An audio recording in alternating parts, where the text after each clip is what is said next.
அனைவருக்கும் வணக்கம். அனைவருக்கும் வணக்கம். அர்ச்சனா தொடர்பான ஒரு செய்தி ஒன்று தரலாம் என்று நினைக்கின்றோம். அர்ச்சனா சம்பந்தமான செய்திகள் நீண்ட இடைவெளிக்கு பிறகு நாங்கள் உங்களுக்கு வழங்குகின்றோம். அர்ச்சனா யாழ்ப்பாணம் வருவாரா?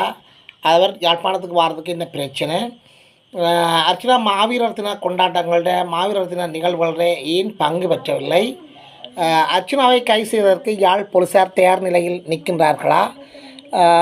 அர்ச்சனா கார் சாரதியை ஏன் தாக்கினார் என்ற காரணங்கள் சம்பந்தமான ஒரு காணொலியாக இந்த காணொலியை நாங்கள் உங்களுக்கு தரலாம் என்று நினைக்கின்றேன்.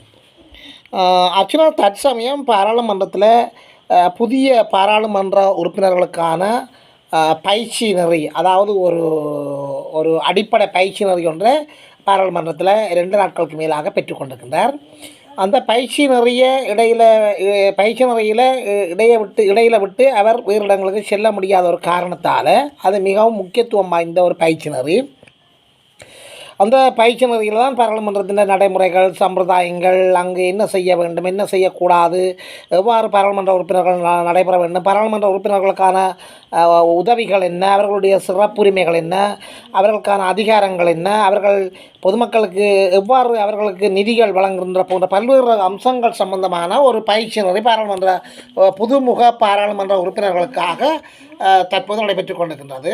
அதாவது 10வது பாராளுமன்றத்தில் தெரிவாகிய பாராளுமன்ற உறுப்பினர்கள் 222 பேருக்குமான ஒரு பாராளுமன்ற அடிப்படை பயிற்சிகள் அங்கு இடம்பெற்று கொண்டிருக்கின்றன. அந்த பயிற்சியில் பாராளுமன்ற உறுப்பினராகிய அர்ச்சனா ராமநாதன் அதில் கலந்து கொண்டிருக்கின்றார்.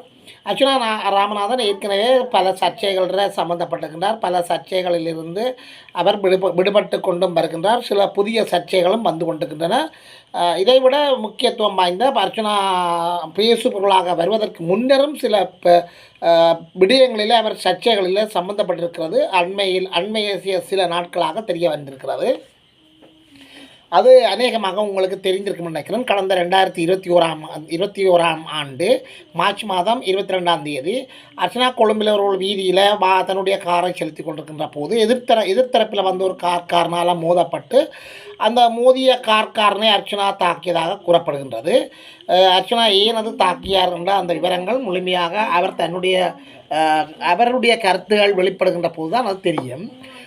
இதன் காரணமாக கொழும்பில் நீண்ட காலமாக அந்த வழக்குகள் விசாரணையில் இருந்து வருகின்றன. ஆனால் நீண்ட காலமாக அர்ச்சனா கொழும்பில் இல்லாதன் காரணமாக அவர் சம்பந்தமான வழக்குகள் நிலுவையில் இருந்தது. எனவே தற்சமயம் அர்ச்சனா ஒரு பேசு பொருளாக இருந்தபடியால் அர்ச்சனா யாழ்ப்பாணத்தில் இருப்பதன் காரணமாக அந்த வழக்கு மீள எடுக்கப்பட்டு கடந்த 26ஆம் தேதி இந்த வழக்கு மீள எடுக்கப்பட்ட போது அர்ச்சனாவுக்கான பிடியாணை பிறப்பிக்கப்பட்டிருந்தது. அதாவது கைது. அர்ச்சனா அந்த வழக்கில் முன்னிலையாகாதன் காரணமாக அர்ச்சனா மீது பிடியாணை பிறப்பிக்கப்பட்டிருக்கிறது. அர்ச்சனா யாழ்ப்பாணத்தில் அர்ச்சனாண்ட பிரசன்னம் கூடுதலாக இருக்கின்றபடியால் அர்ச்சனா போட்டியிட்டு பாராளுமன்றத்துக்கு தெரிவு செய்யப்பட்டபடியால் அர்ச்சனா ஒரு மிகப்பெரிய ஒரு பேசுபொருளாக இருக்கின்றபடியால் யாழ்ப்பாணத்தில் அவரை கைது செய்வதற்கான வேலைகளை முடுக்கிவிடப்பட்டிருக்கிறது. அதாவது யாழ்ப்பாணத்தில் உள்ள போலீஸ் அத்தியட்சர் ஊடாக கொழும்பு மேலதிக நீதிபதி மஞ்சுள ரத்நாயக்கா அவருக்கு ஒரு உத்தரவை பிறப்பித்திருக்கின்றார். அர்ச்சனாவை உடனடியாக கைது செய்து ஆஜர்படுத்துமாறு. அதற்கான பூர்வாங்க வேலைகளை யாழ்ப்பாணத்தில் உள்ள போலீஸ் அத்தியட்சர் மேற்கொண்டிருக்கின்றபடியாக அர்ச்சனா எந்த நேரத்திலும் யாழ்ப்பாணம் வருகின்ற போது அவர் கைது செய்யப்படலாம். அவ்வாறு கைது செய்யப்படுகின்ற போது அர்ச்சனா அதைவிட அர்ச்சனாவுக்கு நாளைய தினம் மன்னாரில் சில வழக்குகள் இருப்பதாகவும், அதாவது 27ஆம் தேதி சில வழக்குகள் இருப்பதாகவும், அந்த வழக்குக்கு அவர் வருவதாகவும் இருக்கிறார். அதற்கு முன்னர் அர்ச்சனா அந்த கொழும்பு மேலதிக நீதிமன்றத்திலே அவர் சரணடைய வேண்டும் அல்லது தான் வராமைக்கான காரணங்களை அங்கு சமர்ப்பிக்க வேண்டும். எனவே அர்ச்சனாவுக்கு நிறைய பிரச்சனைகள் அர்ச்சனா முகம் கொடுத்து கொண்டு வரார். எனவே அவர் சில தினங்களுக்கு முன்னர் பாராளுமன்றத்திலிருந்து இந்த கைது சம்பந்தமான ஒரு கருத்தையும் வெளியிட்டிருந்தார். சில தினங்களுக்கு முன்னர் அர்ச்சனா ஒரு அவசர செய்தியாக வெளியிட்டிருந்தார். அதாவது தான் எதையும் தன்னால் அந்த பிரச்சனைகளை முகம் கொடுக்க முடியும் என்று சொல்லியும், அது ஒரு சிறிய பிரச்சனை என்று சொல்லியும், பாராளுமன்றத்தில் பயிற்சி நெறியில் ஈடுபடுவதால் அந்த நீதிமன்றத்துக்கு போகாமைக்கான காரணங்களை சமர்ப்பித்து அந்த நீதிமன்ற பிரச்சனைகளை தீர்க்கக்கூடிய ஆளுமை தன்னிடம் இருப்பதாகவும் கூறியிருக்கின்றார். இதேவேளை அர்ச்சுனா சம்பந்தமான வெளியில் பரப்பப்படப்பட்ட கருத்துக்களின்படி அர்ச்சுனா நாளைய தினம் மன்னார் மாவட்டத்தில் உள்ள தன்னுடைய வழக்குகளுக்கு சமூகம் அளிக்கக்கூடிய சாத்தியக்கூறுகள் இருப்பதாகவும் கூறப்படுகின்றது. அதாவது நாளைய தினம் என்று சொல்கின்ற போது அது இன்றைய தினமாக இருக்கும். எனவே அர்ச்சுனா என்ன மாவீரர் தினத்துக்கு அர்ச்சுனா ஏன் சமூகம் அளிக்கவில்லை என்று சொன்னால், இவ்வாறான பிரச்சனைகள் சிக்கல்கள் அர்ச்சுனா முகம் கொடுத்து கொண்டு வரபடியால் அர்ச்சுனா மாவீரர் தின கொண்டாட்டங்களில் மாவீரர் தின அஞ்சலிகளை நிகழ்த்துகின்ற போது அவரை இலகுவாக இங்கே யாழ்ப்பாணத்தில் உள்ள போலீஸார் கைது செய்யக்கூடிய சாத்தியக்கூறுகள் இருக்கிறதால அவர் இந்த மாவீரர் தின நிகழ்வுகளில் கலந்து கொள்கிறத அவர் கலந்து கொள்வதிலிருந்து அவர் அதை தவிர்த்திருக்கலாம் என்பது பலர் அது அபிப்பிராயங்களாக காணப்படுகின்றது. இது சம்பந்தமாக அர்ச்சுனா இனி வருகின்ற காலத்தில் தன்னுடைய கருத்துக்களை வெளிப்படுகின்ற போது தான் அவருடைய முழுமையான விளக்கங்கள் எல்லோரும் பெறக்கூடிய மாதிரி இருக்கும். எனவே அர்ச்சுனா உண்மையில் இந்த சர்ச்சைகள் எல்லாத்திலும் அர்ச்சுனா வெற்றியடைந்து அர்ச்சுனா பாராளுமன்றத்தில் ஒரு சிறந்த ஒரு பாராளுமன்ற உறுப்பினராக செயற்பட்டு அவரை 20,000 மக்கள் வாக்கு போட்டு அனுப்பியிருக்கிறார்கள். அந்த மக்களுடைய அபிலாசைகளை அவர் நிறைவேற்ற வேண்டும். எனவே இருந்த போதும் அர்ச்சுனா பல மாற்றங்களை தன்னில் சுய மாற்றங்களை அவர் கொண்டு வருகின்றார். உண்மையில் அது அனைத்து மக்களாலும் வரவேற்கப்படுகின்றன. சில தவறுகள் அவர் விட்டிருந்தாலும் சுய மாற்றங்களை அவர் மேற்கொள்வது உண்மையில் சமூக மட்டத்தில் மட்டுமில்லாமல் புலம்பெயர் தேசங்களிலும் மக்களால் வரவேற்கப்படக்கூடிய ஒரு காரியமாக காணப்படுகின்றது. எனவே இந்த வழக்குகள் எல்லாத்திலும் இருந்து அர்ச்சுனா விடுபட்டு மக்களுக்கான சிறந்த சேவையை ஆற்ற வேண்டும் என்பதும் எல்லோரினதும் எதிர்பார்ப்பாக இருக்கின்றது.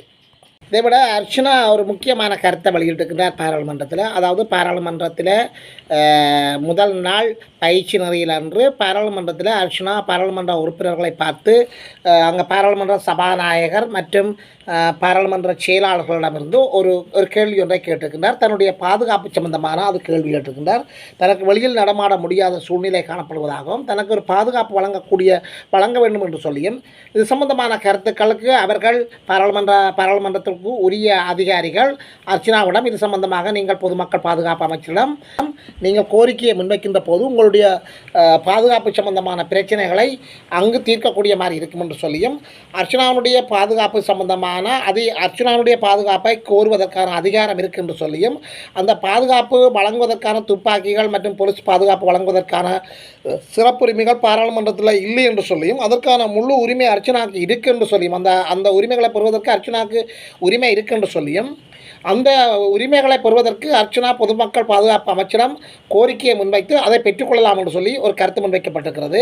எனவே அர்ச்சுனா ராமநாதனுக்கு பல்வேறு நெருக்கடிகள் காணப்படுகிறது. ஒன்று அவருடைய உயிர் அச்சுறுத்தல், இரண்டாவது அவர் வெளியில் நட முடியாத வேறு பல பிரச்சனைகள் காணப்படுகிறது, நீதிமன்றத்தில் இருக்கின்ற வழக்குகள், அவ்வாறு பல்வேறு பிரச்சனைகள் அர்ச்சுனா முகம் கொடுத்து கொண்டு வருவதால் உண்மையிலே அர்ச்சுனா ஒரு சாதாரண ஒரு தனி மனிதனாக தற்போது கூட இருந்தாலும் அவரிடம் ஏதோ ஒரு மிகப்பெரிய ஒரு சக்தி இருக்கின்றது. அந்த சக்தி அவருடைய துணிச்சலை கொடுக்கின்றது. உண்மையில் மக்கள் ஆதரவு இருந்தாலும் அவர் ஒரு தனி மனிதனாக செயற்பட்டு கொண்டு வருகின்றார்.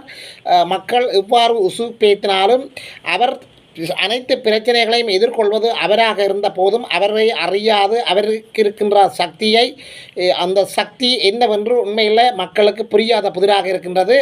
எதையும் தாங்குகின்ற இதயம் அவரை போல இல்லை. உதாரணத்துக்கு அவர் 18 வழக்குகளுக்கு மேலே ஒரு தனி மனிதனாக நின்று அந்த வழக்குகளை முகம் கொடுத்து கொண்டிருக்கின்றார் என்றால் அதை ஒரு சர்வசாதாரணமாக சிரித்து கொண்டே லைஃப் ஓடுகின்றார் என்று சொன்னால் அவரிடம் இருக்கின்ற சக்தி பலம் என்பது ஒரு அபூர்வமாக இருக்கின்றது. ஒரு சாதாரண ஒரு மனிதனிடம் இல்லாத மிகப்பெரிய ஒரு சக்தி இருக்கின்றது. அந்த சக்தி உண்மையில் மக்களுக்கு பயனுள்ளதாக அமைய வேண்டும் என்பது எல்லோரும் பெரு விருப்பமாகும்.